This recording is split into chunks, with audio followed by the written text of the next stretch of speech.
AIDS, You Can Catch It Holding Hands de Nikit Saint-Phal, paru aux États-Unis en 1986, est né d'une collaboration avec l'immunologiste suisse Silvio Barandin.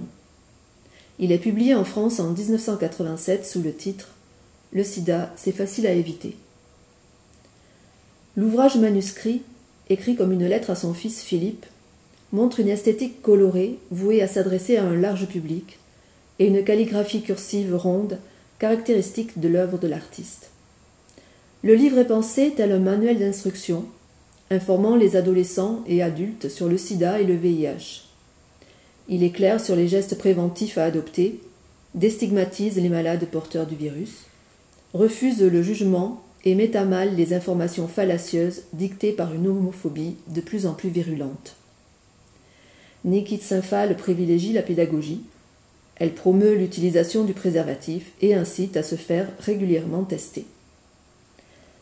Avec humour, elle imagine même un retour au romantisme, mais surtout, elle souligne l'importance du contact entre les êtres et appelle à lutter contre l'abandon et la solitude des malades.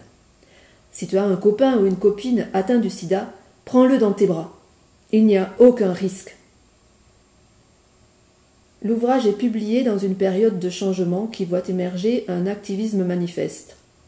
En 1987, Silence Equals Death Project est lancé et l'association ACT UP est fondée aux États-Unis. Nikit Saint-Phal est une des premières et rares artistes à s'engager publiquement dans la lutte contre le sida dès le début des années 80, alors que plusieurs de ses amis en sont atteints et en décèdent. L'ouvrage est encensé par de nombreux médecins qui félicitent la démarche de l'artiste et la diffusion d'un message optimiste sur un sujet si grave. Des dizaines de milliers d'exemplaires sont distribués dans les écoles et institutions médicales. Les profits des ventes sont reversés à AID, Association française de lutte contre le VIH, SIDA et les hépatites virales. Allié engagé, Nikit Saint-Phal nous instruit et nous interpelle quant à notre rôle dans cette lutte, car le sida est le problème de tout le monde et la faute de personne.